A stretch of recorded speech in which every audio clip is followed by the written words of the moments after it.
2024 ಲೋಕಸಭಾ ಚುನಾವಣೆ ಬಹಿರಂಗ ಪ್ರಚಾರಕ್ಕೆ ಗುರುವಾರ ಸಂಜೆ ತೆರೆ ಬಿದ್ದಿದೆ. ಕೊನೆಯ ಹಂತದ ಮತದಾನ ನಡೆಯಲಿದೆ.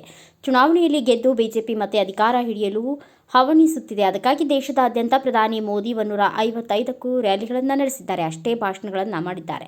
ತಮ್ಮ ಭಾಷಣಗಳಲ್ಲಿ ಸರ್ಕಾರದ ಸಾಧನೆಗಳ ಬಗ್ಗೆ ಮಾತನಾಡುವುದಕ್ಕಿಂತ ಹೆಚ್ಚಾಗಿ ವಿಪಕ್ಷಗಳನ್ನು ದೂರಿದ್ದಾರೆ. ಅವರು ತಮ್ಮ 155 ಭಾಷಣಗಳಲ್ಲಿ ಬರೋಬ್ಬರಿ 2942 ಬಾರಿ ಕಾಂಗ್ರೆಸ್ ಹೆಸರನ್ನು ಉಲ್ಲೇಖಿಸಿದ್ದಾರೆ. ಆದರೆ ಜನರ ಸಮಸ್ಯೆ, ಬಡತನ, ಉದ್ಯೋಗದ ಬಗ್ಗೆ ಅವರು ಉಲ್ಲೇಖಿಸಿರುವುದು ತೀರಾ ಕಡಿಮೆ. ಅದರಲ್ಲೂ ಅವರು ಹೇಳುವ ಅಮೃತ ಕಾಲವಂತೂ ಅವರ ಭಾಷಣದಲ್ಲಿ ಕಾಣೆಯಾಗಿದೆ. ಇಂಗ್ಲಿಷ್ ಸುದ್ದಿ ತಾಣದಲ್ಲಿ ಮೋದಿ ಅವರು ತಮ್ಮ ಭಾಷಣದಲ್ಲಿ ಹೆಚ್ಚಾಗಿ ಉಲ್ಲೇಖಿಸಿದ ಅಂಶಗಳು ಅಥವಾ ಪದಗಳ ಬಗ್ಗೆ ವಿಶ್ಲೇಷಣೆ ನಡೆಸಿದರೆ ಅವರು ಯಾವ ಪದಗಳನ್ನು ಹೆಚ್ಚಾಗಿ ಬಳಸಿದ್ದಾರೆ, ಯಾವ ಅಂಶಗಳ ಬಗ್ಗೆ ಹೆಚ್ಚಿಗೆ ಗಮನ ಹರಿಸಿದ್ದಾರೆ ಎಂಬುದನ್ನು ಅಂಕಿಗಳಲ್ಲಿ ತಿಳಿದಿದೆ.